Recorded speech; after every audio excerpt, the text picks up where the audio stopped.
जय बद्री विशाल। दोस्तों, आप सबको मधु जरदारी का प्यार भरा नमस्कार। सुबह की 10 बज रही हैं और आज का ब्लॉग है कुछ मेरा इस तरह, एक औषधि के साथ। तो दोस्तों बताओ इसका नाम क्या है? सोचो सोचो ज़रा। चलो मैं ही बता देती हूँ। गढ़वाली में इसको बोलते हैं कंडाली और शहरों में लोग इसको बिच्छू घास के नाम से जानते हैं। और अब मैं इसके आपको बताती हूँ इसके फ़ायदे। ये सेहत से कुछ अच्छी बातें बताती हूँ बिच्छू घास के बारे में। ये कंडाली पहाड़ों में पाए जाने वाली एक औषधि घास या पौधा है जिसको हम कई जहरीली बीमारियों का काट माना जाता है। दोस्तों, इसका साग भी बनाया जाता है।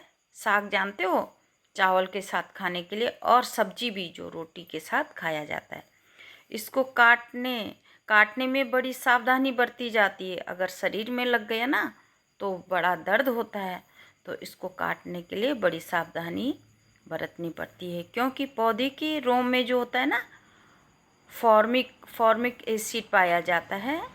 इससे शरीर में जब लगती है तो झंझनाहट, बहुत देर तक काफ़ी झंझनाहट रहती है। तो इसको काटने के लिए बड़ी सावधानी बरतनी पड़ती है दोस्तों। पर ये शरीर के लिए बहुत ही फ़ायदेमंद है। और अगर शरीर पर लग गया तो ये बिच्छू के जैसे डंक जैसा मारता है ना, ऐसा एहसास होता है इसको। और इसकी पीड़ा भी बहुत भयानक होती है। तो बिच्छू घास में, वैसे बिच्छू घास जब मांसपेशियों को अगर शरीर में लग जाता है तो इसको मांसपेशियां, जैसे हमारी मांसपेशियां कमज़ोरी हो जाती हैं, उसमें भी फ़ायदेमंद बताया जाता है। तो ये बहुत ही गुणकारी औषधि वाला पौधा है बिच्छू घास। और ये बिच्छू घास जैसे ब्लड सर्कुलेशन होता है ना किसी को, तो ब्लड सर्कुलेशन को बेहतर बनाने में भी मददगार होता है। और बिच्छू घास विटामिन सी और आयरन से भरपूर मात्रा इसमें पाई जाती है। जैसे महिलाओं में होने वाली समस्याएं आप जानते ही हो, प्रेगनेंसी में या और भी कई तरह की लेडीज़ों में प्रॉब्लम होती है। तो इसके लिए ये बहुत ही मददगार होता है।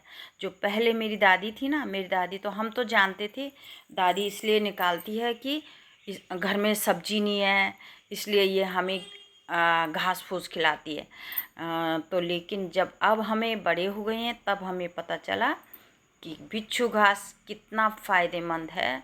और ये देख लो, मैं यहाँ पे काट रही हूँ और मैंने चिमटा भी ले गई हूँ और एक चाकू भी ले गई हूँ।